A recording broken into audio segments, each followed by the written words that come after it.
Welcome friends. तो आज हम स्टार्ट करने जा रहे हैं पॉलिटी के कुछ इंपॉर्टेंट पॉइंट्स। ठीक है, कि हमारी जो पॉलिटी थी उसमें आर्टिकल से पहले हमारा जो कॉन्स्टिट्यूशन था वो कब स्टार्ट हुआ, उसकी डिमांड किसने की और ये कैसे कैसे आगे प्रोसेस करा। तो हम इसी को इसमें जानेंगे कि हमारी जो डिमांड ऑफ कॉन्स्टिट्यूशनल असेंबली थी, कि जो हमारी कॉन्स्टिट्यूशनल असेंबली थी उसकी डिमांड किसने की थी। तो ये पहली बार की थी 1934 में एम.एन. रॉय ने, और 1935 में की थी बाय कांग्रेस ने। 1936 में की थी जवाहरलाल नेहरू जी ने लखनऊ सीज़न में, लखनऊ सेशन में की थी इन्होंने 1936 में।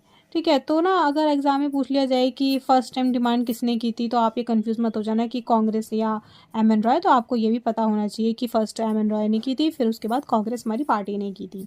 ठीक है, फिर जो हमारा आता है cabinet mission plan, Britain accept इन 1945। जो कैबिनेट मिशन प्लान था हमारा वो ब्रिटेन ने कब एक्सेप्ट किया था, 1945 में, सॉरी।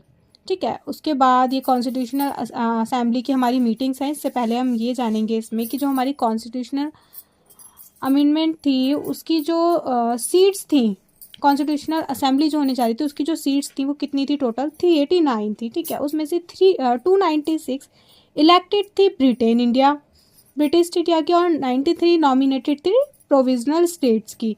अब ब्रिटिश इंडिया में से भी 292 गवर्नर प्रोविजंस की आ गई, और चार आ गई थी हमारी चीफ कमिश्नर की।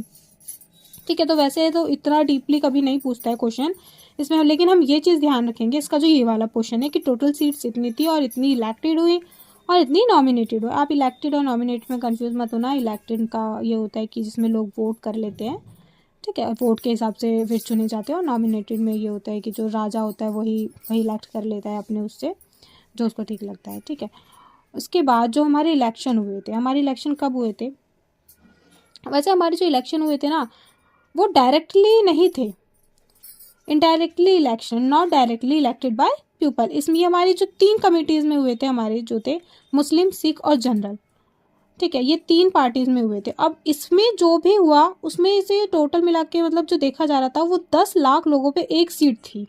आप देख रहे हैं इसका कंपटीशन, 10 लाख लोगों में एक सीट चुनी जा रही थी। ठीक है, उसके बाद हमारे इलेक्शंस हेल्ड जुलाई अगस्त 1947, इसमें हुए थे हमारे इलेक्शन। इसमें कि 3 पार्टी, जब रिजल्ट आया था ना तो ये 3 पार्टियों में आया था।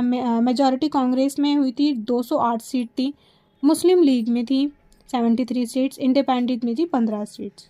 ठीक है, अब हमारे यहाँ पे इलेक्शन तो हो गए, इसका हमारा रिजल्ट भी आ गया, और यहीं पे हमने देखा था कि आफ्टर बायकॉट मुस्लिम लीग, जो मुस्लिम लीग थी ना वो 299 सीट्स पे चली गई थी, बायकॉट कर गई थी। ठीक है, अब यहाँ पे हमारी मुस्लिम लीग भी चली गई।